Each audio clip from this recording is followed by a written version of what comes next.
Willkommen, bienvenue, welcome once again to our final property live stream of the week. Goodness, it's been quite a week so far. But today, I'm afraid all of you need to batten down the hatches because Hamish has a bee in his bonnet and is about to let it loose. Hamish, what's to do? Well, first of all, it would help if I knew what the title was. Which That I'm old chestnut. I'll tell you, Grenfell, Outrage, and questions of real safety. I would ask of everyone, actually, good afternoon to you all. Of course, welcome to Cladding Matters. We always have a promotion, a written promotion that actually goes out on LinkedIn and various other channels. It goes out on WikiWam, UK Property Network, and it also goes out, I guess it goes out too. Yeah, big shout out to WikiWam and of course Silas J. Lees, who is a long-time supporter and collaborator. Yes, quite right. So basically, it goes out onto all of those, which is sort of rather good to see. So good afternoon to those as well as those on LinkedIn. Before I go much further, what I'd like to mention our colleague and regular contributor, Stephen Day. Now, Stephen's unable to join us this week, and that's as his family are dealing with some serious health issues. So our thoughts are very much with him and the family at this time. Yes, absolutely. Our thoughts are very much with you, Steve. I mean, the great thing. I mean, Stephen's brought the lived experience of residents at Royal Artillery Quays into this program so many times. His willingness to raise questions about safety on behalf of the building, on behalf of not just all the members living in Artillery Quays, but anybody living in a similar situation throughout this country. And it's not just England and Wales. We're speaking about people in Scotland and people in Ireland as well. So it's wherever this style of plastic cladding or cladding that is made of composite materials that burns so easily and then drips down floor to floor, causing potential disasters in the same way that Grenfell was. Quite right. And Steve is, as you say, I call it locked in. He can't really sell, he can't sublet, and he can barely insure it. And on top of that, the leaseholder is effectively piling on extra yearly charges on top of everything else. So it's really quite a horrendous situation to be in. But I mean, absolutely, and it's through Stephen's willingness, even being almost assaulted, but not sort of fully, not verbally. Certainly accosted. Yes, he's been accused of harassment. He's been denied the opportunity to speak in council meetings. In fact, the head councillor there, because we're getting so many complaints, he has actually limited the number of people allowed to speak at council meetings now, limited to the length of time. It's a ludicrously small, something like 3 minutes maximum to raise an issue. And because this issue should be read, the only time they had an opportunity, it was actually meant to be contained within the meeting. One of the people within the meeting spent 45 minutes speaking about a load of tripe, would not let the residents or Steve or anybody speak about what the main issues were to do. Is that a form of filibustering, isn't it? Like they do. Absolutely, because there's only a certain amount of time dedicated. It's a bit like question time, isn't it? Which Starmer will use the opportunity, because you see him he'll turn around and he'll sort of say, and he'll be speaking to his wonderful sort of people. Instead of answering the question, he's telling his wonderful people what a fantastic and wonderful leader he is, and at the same time encouraging various members of his own party to speak up upon the subject to prevent time being spent on the accusations of being headed towards him. Now, I'm not suggesting that the said council is like that, but when you actually sort of think about the fact that one of the members of the council, for daring to speak about residents and residents' needs, was actually forced to resign. And How dare they represent their residents? How dare they? oh dear. Mind you, they did lose that seat, which was rather good. And what happened when one of the few people, not a member of the Labour Party, you might add, because this is an ostensibly a Labour council, when this one particular character who was standing up and trying to support Steve and his residents, when he resigned, the local Labour Party parachuted in somebody from completely outside of the council to represent those residents, and they haven't seen hide nor hair of them in Royal Artillery Quays. And on top of that, he's been publicly accused in writing of harassment. And one of those which is people, not fair. He was simply addressing the members of the council. That's all. And it's just, I think it's pathetic and takes away from the very thrust of the important topic that he's representing.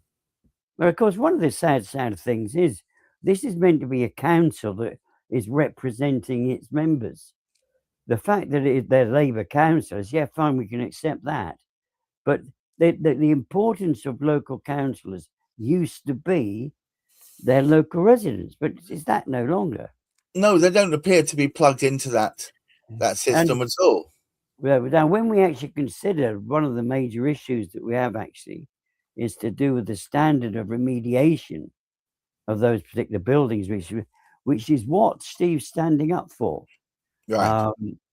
When we sort of look at it, a particular standard which sort of came up, the PAS 9980, and a lot of people remember sort of having spoke about PAS 9980. It's a standard which unfortunately enabled the content of the remediated building to have stuff that can go up in smoke. I just wanted to quickly note we've got a new watcher. Thank you, Fred Blogs. Appreciate it. You speak a lot of sense, Hamish, apparently. Well, I hope I continue to do so, because what we try and do in all of our podcasts is make people aware of what is generally going on within the property market. We do 4 podcasts in a week, and there's Gareth said this is the last of them for this particular week, always on the Fridays on cladding matters. But we try and raise issues that the public ought to be aware of. Now, we're speaking about Royal Artillery Quays, the behaviour of their council leader, the behaviour of the deputy leader of the council, who was one of the people that accused Steve of harassing him. It was her that stated that this particular building that went up with, and I think last week we actually sort of sent out, those of you who actually looked at it, would see the number of damning criticisms of these particular sort of buildings. They never were built properly. They were flouting what regulations there were. And the astounding thing is, earlier this week, no, it was last week, wasn't it? Reform hadn't, oh, sorry, I shouldn't mention the party name, but it's everywhere in the public domain anyway now. But the Reform Party decided they would have a housing minister. And the housing minister they nominated he'd had experience in housing England. I shouldn't laugh, but it was. I said, this is what worries me. Oh. This particular person that they nominated as a spokesman, it doesn't really matter because a spokesman is the person that's speaking on behalf of. But anyway, so their spokesman had experience with England Housing. He had experience in a massive, great organisation which was responsible for developments, all this stuff to do with new towns and stuff like that. And he came out with this particular sort of comment. Now, where did he pick this up from? Is this something which runs through the background that none of us hear of? And this is what these people do that are allegedly in a position of sort of power, which he would have been with the work that he'd done previously. And he turns around and he says, this is after Grenfell. And what happened to Grenfell? People die anyway. Well, of course they bloody die anyway. But the point of the matter is, this safety standard, which they keep on returning or trying to actually get through Parliament, we've stopped it temporarily because it's been investigated, because it's been seriously considered to be just totally inappropriate. Well, it's inadequate. That's the point. And what amuses me is if you read the write-ups of PAS 9980, one of the first comments it says, please don't apply this as your standard if you want to achieve zero loss of life. This is about what's it, coping with? I can't remember the exact terminology, but it was almost like it's a sticking plaster. It's barely that. And the thing is, the number of people, including Barrett Homes, who are responsible for this building, the whole of the council, because bearing in mind, the whole of this council, well, 15 or so of them, I can't remember how many members there are altogether, but the vast majority of them have accepted joint and in whatever they call it. What's the responsibility thing? Joint and several.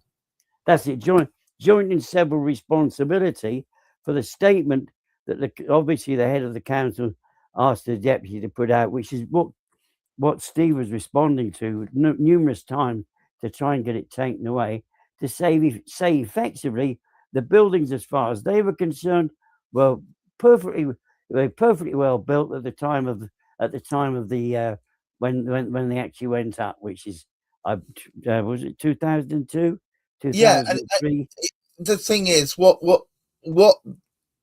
was being attested was that the standards have gotten better, and it wasn't their fault that they were within standards at the time. But it actually, through research that Steve has done, and through public records as well, you can see that fundamentally it doesn't adhere to the standards. Both ways, no fire doors at the bottom of the shaft, none whatsoever.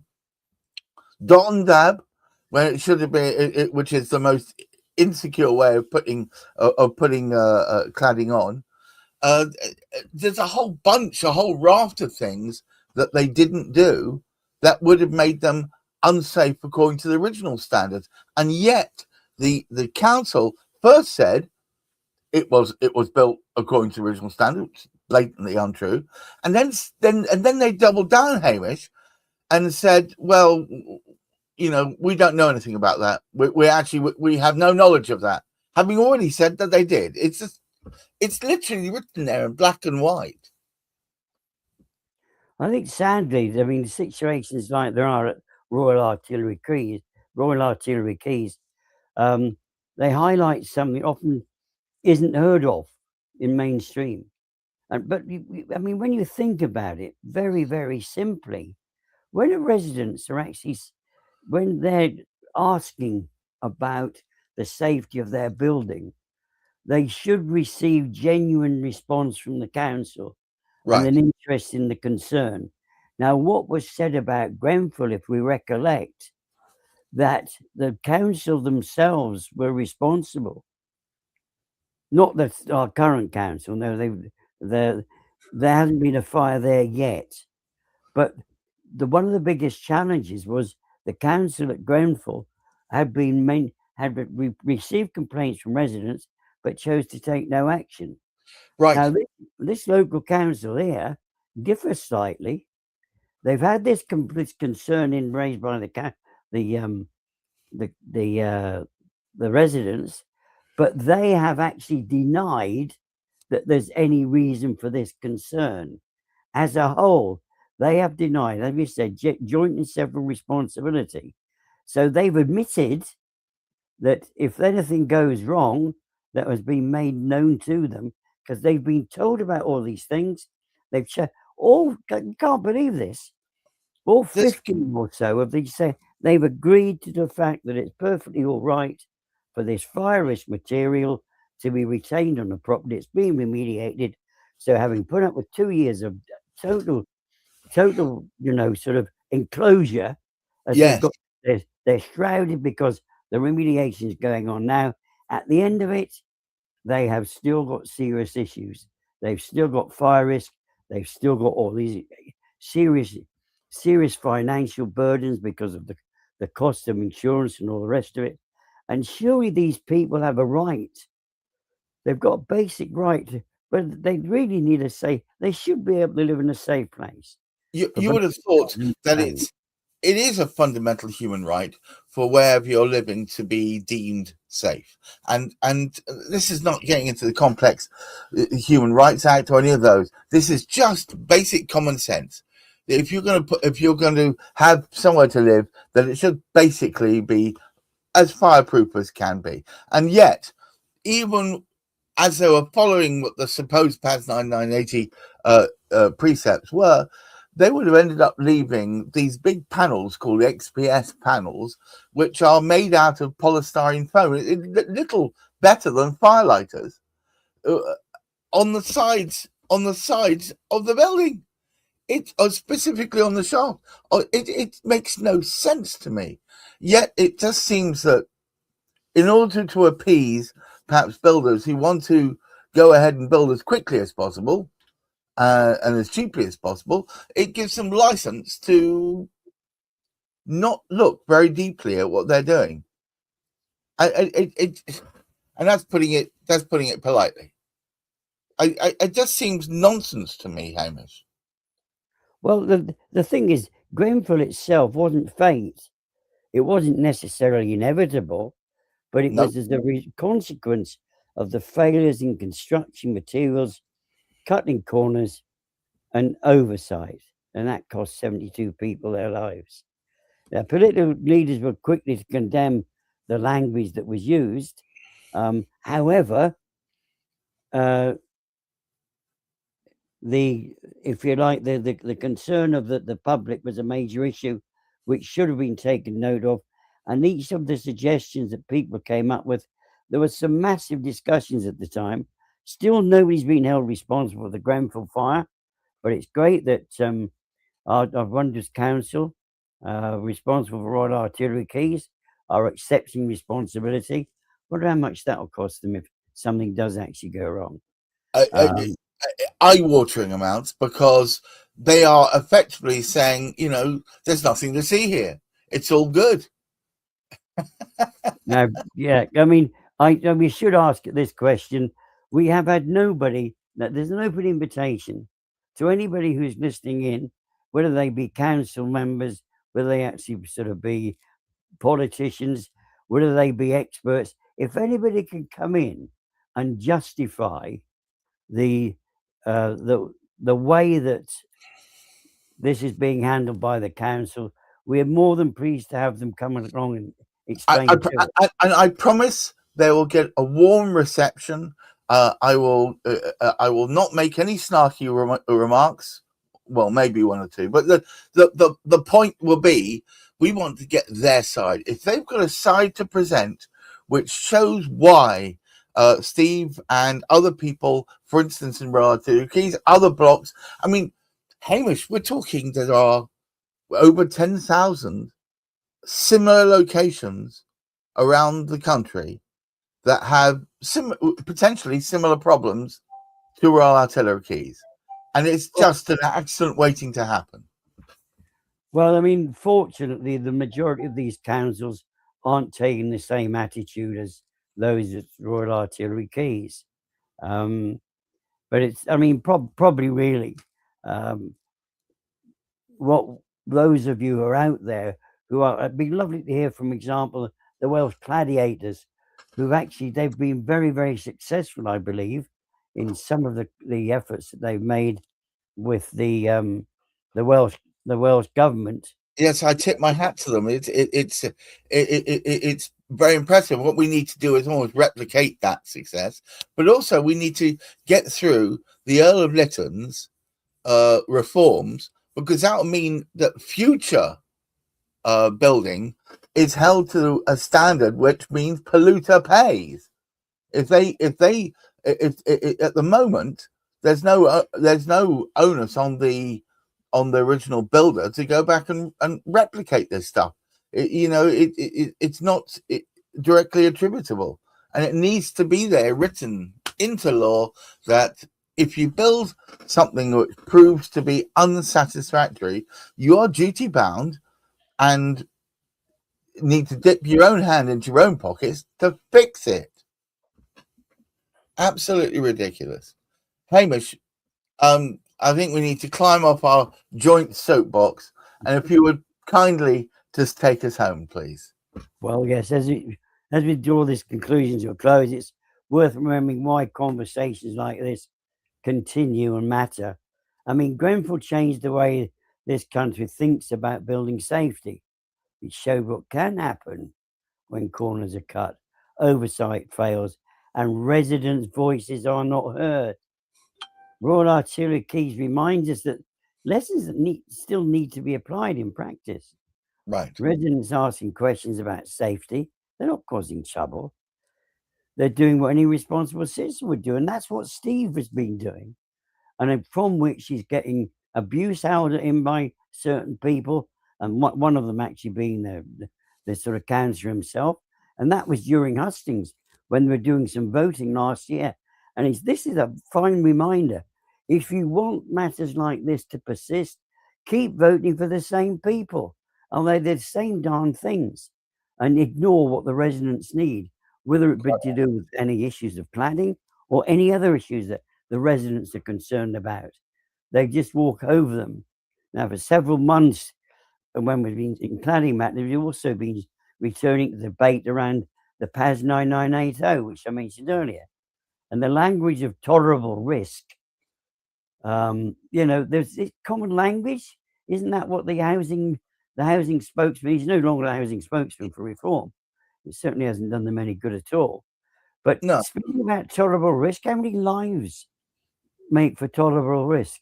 Yeah, it's interesting. You see, I thought it would be a big fat zero, but apparently it isn't. There's a number of lives that could lost. I don't know what that figure is, which could be tolerated. Thank you so much once again, Hamish, for making sure that the world doesn't forget why we're doing what we're doing here on Cladding Matters. We do get a really good audience now, so thank you guys for having put your 2 pennies worth in there. Thank you to Ryber, thank you to Fred, and anyone else watching. Please remember to keep your feet on the ground, keep reaching for the stars, and hopefully we'll have Steve back next Friday. I'm hoping. Please look after your mental health. Until next week, bye-bye. There's a tale about some folks with hammers and some nails. They'll polish through the moon, but their word always fails.